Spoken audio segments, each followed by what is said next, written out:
আন্তর্জাতিক সংবাদে আপনাদেরকে স্বাগত। শুরুতেই সংবাদ শিরোনাম। শুরুতেই জানিয়ে দেব, যুদ্ধবিরতি চুক্তির খবরে গাজায় হাজারো ফিলিস্তিনির উল্লাস, থাকছে বিস্তারিত প্রতিবেদনে। এরপর জানিয়ে দেব, গাজা কে শাসন করবে প্রশ্নে যা বলেন ফিলিস্তিনি প্রধানমন্ত্রী, থাকছে বিস্তারিত প্রতিবেদনে। আরও জানিয়ে দেব, গাজায় বন্দি বিনিময় চুক্তি চূড়ান্তের দিনক্ষণ জানালেন নেতানিয়াহু, থাকছে বিস্তারিত প্রতিবেদনে। আরও জানিয়ে দেব, নিয়ন্ত্রণ করা যাচ্ছে না যুক্তরাষ্ট্রের দাবানলে হুমকির মুখে ৬০ লাখ মানুষ, থাকছে বিস্তারিত প্রতিবেদনে। এবং সবশেষে জানিয়ে দেব, ইসরায়েল ও হামাসের যুদ্ধবিরতি নিয়ে যা বলেন ডোনাল্ড ট্রাম্প, থাকছে বিস্তারিত প্রতিবেদনে। এতক্ষণ শিরোনাম শুনছিলেন, এবার বিস্তারিত। যুদ্ধবিরতির চুক্তির খবরে গাজায় হাজারো ফিলিস্তিনির উল্লাস। যুদ্ধবিরতির প্রস্তাবের শর্তে সম্মত হয়েছেন ইসরায়েল হামাস। এ খবর প্রকাশের সঙ্গে সঙ্গে গাজা রাস্তায় নেমে উল্লাস করেছেন ফিলিস্তিনিরা। এদিকে গাজার মধ্যাঞ্চলে দেইর আল বালা এলাকায় মানুষের উল্লাসের কিছু ছবি প্রকাশ করেছে সংবাদ মাধ্যম আল জাজিরা।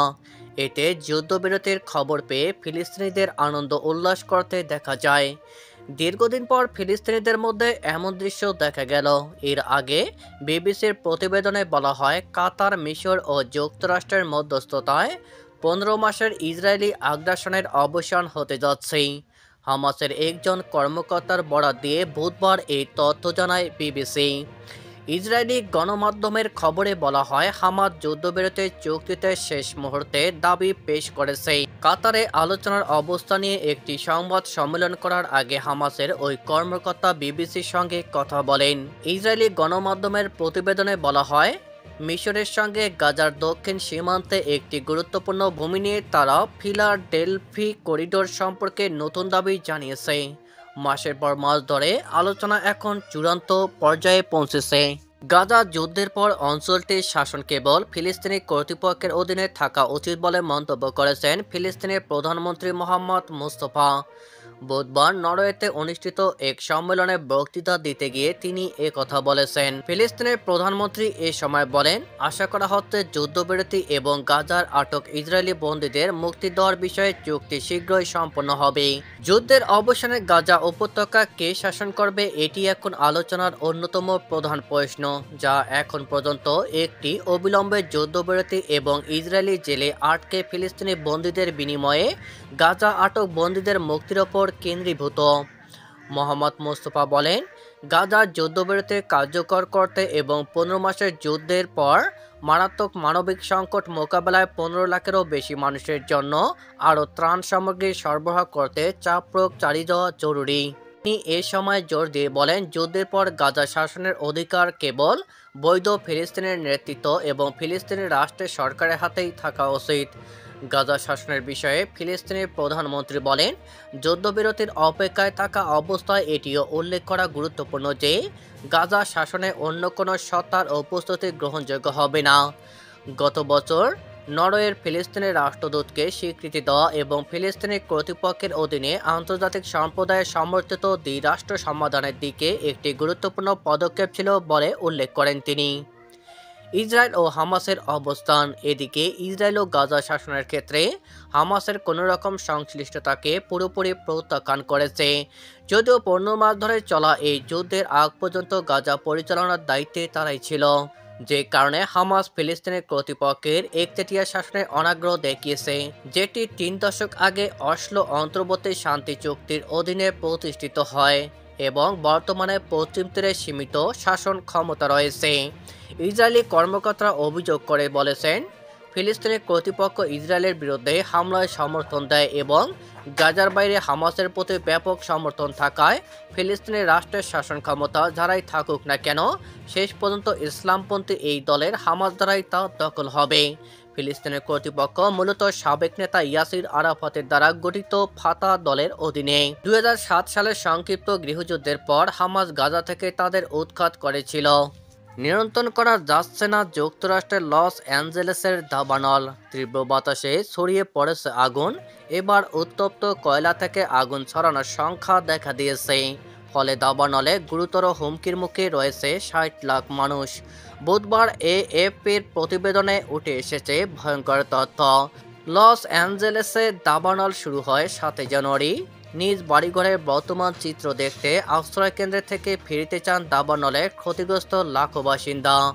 অগ্নি প্রতিরোধক উপাদান ফচ্ছে গুড়াচ্ছে সে গেছে শহরের বাড়িঘর ও সড়কপথ।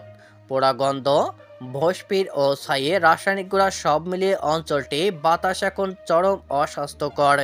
দাবানল কবলিত এর আশপাশের এলাকা স্বাস্থ্য ঝুঁকি এড়াতে জরুরি প্রয়োজন ছাড়া জনসাধারণকে বাইরে বের না হওয়ার পরামর্শ দিয়েছে স্বাস্থ্য বিশেষজ্ঞরা। জ্বলতে থাকা আগুন অর্ধেকও নিয়ন্ত্রণ করা সম্ভব হয়নি বলে জানিয়েছে স্থানীয় দমকল কর্তৃপক্ষ। তবে বাইরে থেকে দমকল কর্মীরা আসার কাজে গতি ফিরে এসেছে বলে তারা জানান। এদিকে দাবানলের ক্ষতিগ্রস্ত প্যালিসেড ও ইটন এলাকায় ফিরতে মুখিয়ে আছে হাজারো বাসিন্দা। ভয়াবহ দাবানলে লাখো মানুষ নিজ বাড়িঘর ছেড়ে এক কাপড়ে নিরাপদ আশ্রয়ে সরে যেতে বাধ্য হন। এখন তারা নিজ নিজ এলাকায় ফিরতে চান, দেখতে চান তাদের বাড়িঘরের বর্তমান চিত্র। গাজায় যুদ্ধবিরতি এবং ফিলিস্তিনি স্বাধীনতাকামী সংগঠন হামাসের সঙ্গে বন্দি বিনিময় চুক্তি কয়েকদিনের মধ্যে বা কয়েক ঘন্টার মধ্যে চূড়ান্ত হতে পারে বলে জানিয়েছেন ইসরায়েলের প্রধানমন্ত্রী বেনিয়ামিন নেতানিয়াহু। বুধবার ইসরায়েলি প্রচার মাধ্যম চ্যানেল 12কে দেওয়া এক সাক্ষাৎকারে তিনি এই মন্তব্য করেন।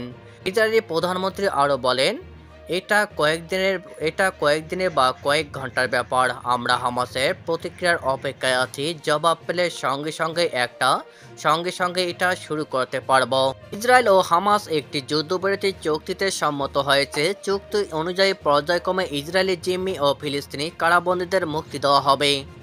কয়েকটি সূত্রের বরাত দিয়ে মার্কিন সংবাদ মাধ্যম সিবিএস নিউজে এ খবর জানিয়েছে।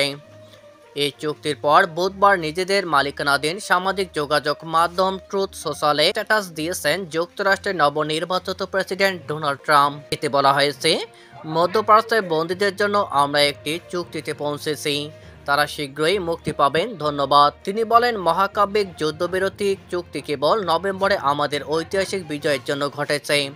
এই জয় বিশ্বকে ইঙ্গিত দিয়েছে যে আমরা প্রশাসন সমস্ত আমেরিকান এবং আমাদের মিত্রদের নিরাপত্তা নিশ্চিত করার জন্য শান্তি চাইবে এবং চুক্তি করবে।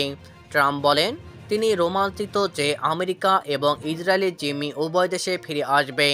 মধ্যপ্রাচ্যের বিশেষ দূত স্টিভ উইটকফের নাম উল্লেখ করে ট্রাম্প বলেন, গাজা যাতে আর কখনো সন্ত্রাসীদের নিরাপদ আশ্রয়স্থলে পরিণত না হয় তা নিশ্চিত করতে স্টিভ এবং জাতীয় নিরাপত্তা দল ইসরায়েল ও আমাদের মিত্রদের সঙ্গে ঘনিষ্ঠভাবে কাজ চালিয়ে যাবে। তিনি বলেন, তার দল সমস্ত মধ্যপ্রাচ্যের শক্তির মাধ্যমে শান্তির প্রচার চালিয়ে যাবে এবং আব্রাহাম চুক্তির বেগ গড়ে তুলবে।